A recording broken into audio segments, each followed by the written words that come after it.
Cövdət Hacıyev adına 3 nömrəli 11 illik musiqi məktəbi 1955-ci ildə Bakı şəhər İcra Hakimiyyətinin Mədəniyyət şöbəsinin müvafiq əmri əsasında yaradılıb.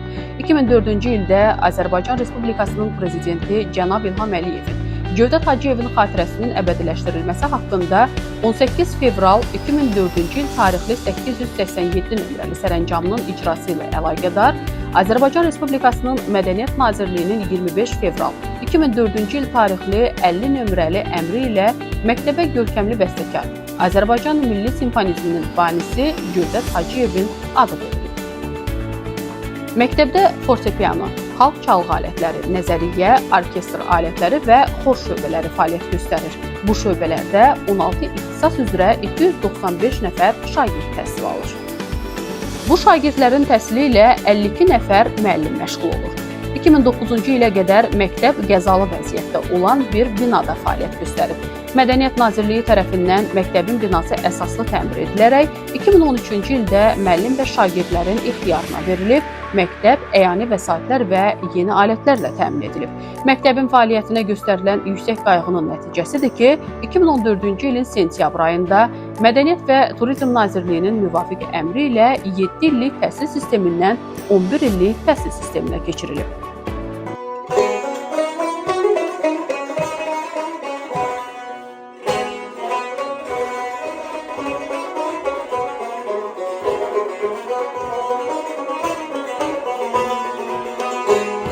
Məktəbdə tədris metodiki işlərin həyata keçirilməsinə ciddi fikir verilir. Bütün ixtisaslar üzrə dərslər Mədəniyyət üzrə Elmi Metodiki və İxtisas Artırma Mərkəzi tərəfindən təqdim olunmuş proqramlar əsasında həyata keçirilir.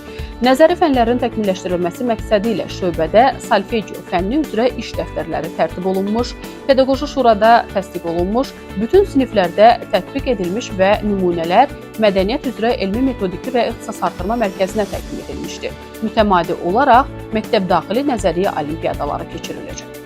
Şagirdlərin texniki hazırlığının yüksəldilməsi məqsədi ilə ev tapşırığı etüdlər adlı dinləyiş keçirilir. Konsertmeysterlərin işinin təkmilləşdirilməsi məqsədi ilə gənc konsertmeysterlərin konsertləri təşkil edilir. Bütün şöbələr üzrə açıq dərslər və sinif konsertləri keçirilir. Müxtəlif mövzulu metodik mühazirələr oxunur. Ayrı-ayrı şöbələr üzrə müəllim və şagirdlərin konsertləri təşkil edilir. Fəaliyyət göstərdiyi illər ərzində məktəbin 4000-dən artıq məzunu olub. Bu məzunlar yalnız respublikamızda deyil, Amerika Birləşmiş Ştatları, İsrail, Almaniya, Rusiya Federasiyası, Türkiyə və s. bu kimi ölkələrdə müəllim və musiqiçi kimi fəaliyyət göstərirlər. 2008-ci ildən məktəbdə Səbail rayon Yeni Azərbaycan Partiyasının ilk ərazi təşkilatı fəaliyyət göstərir.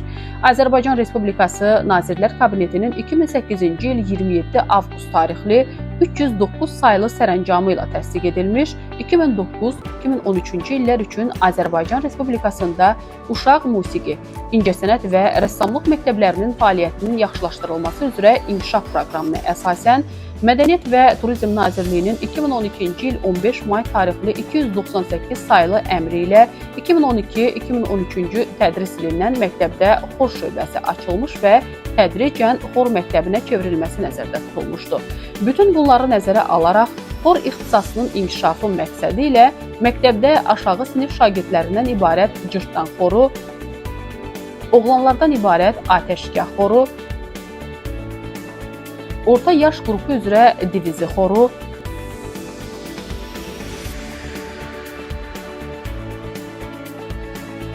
yuxarı sinif şagirdlərindən ibarət Renessans xoru,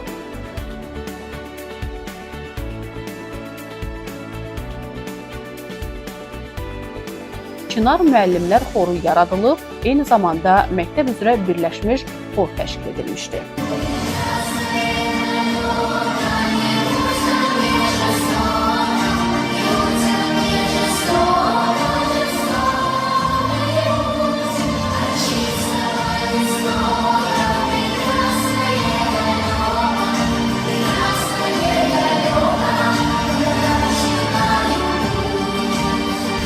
2014-cü ildə məktəbimizdə ilk dəfə olaraq Borxsonun, Şarl Perronun nağılları əsasında görkəmli Avstriya bəstəkarı Josef Haydnın fortepiano sonatalarının musiqisinə yazılmış Biz Sizi Sevirik Maestro Haydn adlı zarafat opera tamaşaya qoyuldu.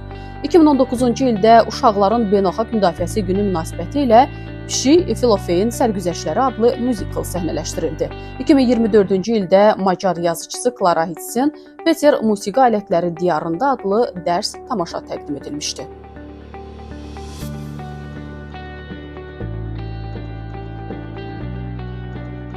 2018-2024-cü illərdə Azərbaycan Respublikasında sağlamlıq imkanları məhdud şəxslər üçün inklüziv təhsilin inkişafı üzrə dövlət proqramı çərçivəsində Firudin bəy Köçərli adına Respublika Uşaq Kitabxanası ilə birgə Yer üzünün Günəşidir xeyirxahlıq adı altında silsilə tədbirlər keçirilir. Şagirdlər Respublikada, eyni zamanda ölkə xaricində keçirilən müxtəlif müsabiqə və festivallarda yaxından iştirak edir və uğurlu nəticələr əldə edirlər. Elə ilk dəfə 2018-ci ildə Florida Keys müsabiqəsində qalib olaraq New Yorkun məşhur Carnegie Hall'un səhnəsində çıxış etmək də məhz bizim məktəbin payına düşdü. 2016-cı ildən beynəlxalq təcrübənin öyrənilməsi və qarşılıqlı mübadilə məqsədi ilə İtaliya Beynəlxalq Mədəniyyət Assosiasiyası ilə birgə Testina Artı Beynəlxalq İncəsənət Festival müsabiqəsinə, 2024-cü ildən isə Qazaxıstan Respublikasının Xoşbəxt Ölkənin Uşaqları İctimai Fondu ilə birgə Biz Bakıtlı Balamız adlı çox janrlı festival müsabiqəsinə ev sahibliyi edir. Məktəbimizin xor kollektivləri dəfələrlə Respublika Uşaq Xor müsabiqələrinin, bir çox beynəlxalq müsabiqələrin laureatı olmuş, Ümumili lider Heydər Əliyev 90 illik yubileyinə həsr olunan 8-ci Respublika Xor müsabiqəsinin Grand Prix mükafatına layiq görülüb. Xor müəllimləri Mədəniyyət Nazirliyinin göndərişi ilə Moskva şəhərində fəaliyyət göstərən Vesna Xor məktəbində təcrübə keçmiş, Latviyanın Riga şəhərində keçirilən 8-ci Ümumdünya Xor Olimpiyadasında iştirak etmişdir. 2015-ci ildə doğma vətənimizin ev sahibliyi etdiyi Bakı 2015 1-ci Avropa oyunlarının bağlanış mərasimində çıxış edərək tarixi anları yaşamaq məktəbin şagirdlərinə də nəsib olub. 2016-cı ildə Birləşmiş Xor kollektivi BMT-nin Sivilizasiyalar Alyansının 7-ci qlobal forumundakı çıxışına görə beynəlxalq sertifikatla təltif olunub. 2019-cu ildə Bakıda keçirilən UNESCO-nun Dünya İrs Komitəsinin 43-cü sessiyasının açılış mərasimində məktəbin Renessans xoru dünya şöhrətli müğənni Sami Yusufla bir səhnəni paylaşmışdı.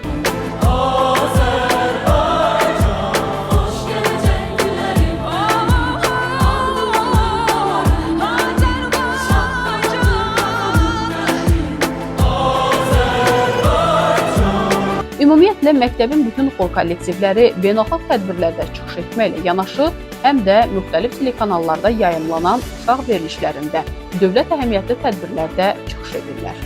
Məlum zəfərimizdən sonra isə doğma Qarabağ torpağında həm solo ifaçılar, həm də xor kollektivlərimiz Şuşa şəhərində keçirilən Könlüm Keçir Qarabağdan adlı uşaq yaradıcılıq festivalında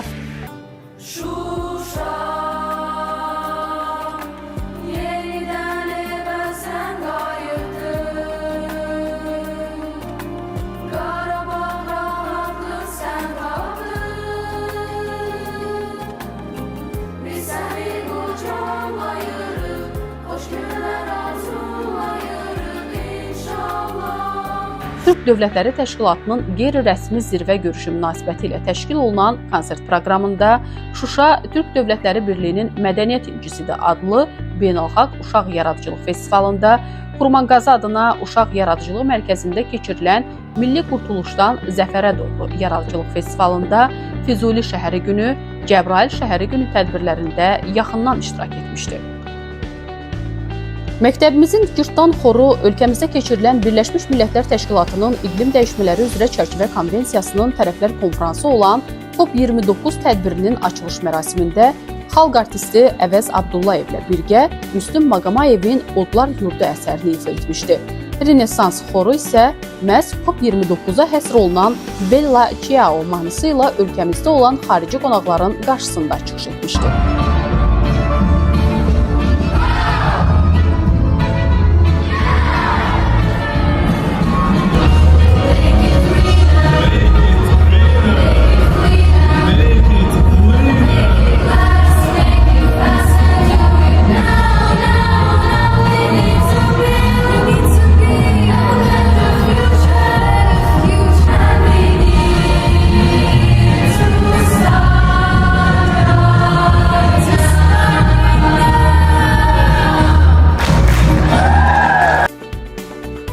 Ümumiyyətlə, xor sənətinin inkişafı naminə məktəbin təşkilatçılığı ilə xormeysterlərin 1-ci və 2-ci Bakı konferansları keçirilmiş, uşaq musiqi və incəsənət məktəblərində xor fənninin mükəmməl tədrisi məqsədi ilə əməkdar müəllim Mehin Orucovanın müəllifi olduğu xor məktəbi dərsliyi ilk dəfə olaraq Bakı Şəhər Mədəniyyət Baş İdarəsi tərəfindən nəşr edilərək xormeysterlərin ixtiyarına verilmişdir. Hazırki dövrdə cənab prezidentimiz İlham Əliyevin dəstəyi ilə respublikamızda musiqi təhsili müasir beynəlxalq standartlara və tələblərə uyğun qurulur. İstedadlı uşaqlara dövlət qayğısının göstərilməsi musiqi incəsənətimizin yüksəlişinə və dünyəvi təbliğinə, yeni bədii və elmi dəyərlərin yaranmasına, musiqi təhsilinin kompleksi və hərtərəfli inkişafına xidmət edir. Azərbaycanda müasir musiqi təhsilinin yaranması və mühüm nailiyyətlər qazanması məhz musiqi məktəblərinin yaranması, fəaliyyəti və təkmilləşməsi sayəsində mümkün olmuşdur. Ümumilli lider Heydər Əliyev söylüyordu ki, uşaqlar daim qayğı ilə əhatə olunmalıdır. Onları insan cəmiyyətinin ən fəal üzvü etmək lazımdır. Çünki onlar bizim sevincimiz, xoşbəxtliyimiz, gələcəyimizdir. Heydər Əliyev uşaqların təhsilinə, onların savadlı və cəmiyyət üçün yararlı olmalarına çalışmışdı. Əgər bir dövlət öz gələcəyini işıqlı, parlaq görmək istəyirsə, gərək uşaqlara xüsusi diqqət ayırsın. Bu, Heydər Əliyev siyasətinin əsas yollarından biri olmuşdur. İndi də bu siyasət mühtərəm prezidentimiz cənab İlham Əliyev tərəfindən davam etdirilir. Respublikanın 1-ci vitse-prezidenti Mehriban Əliyevanın təşəbbüsü ilə gənc istedadlar Azərbaycanı dünyada təmsil edirlər. Bu baxımdan uşaq musiqi məktəblərinin fəaliyyəti diqqətə layiqdir.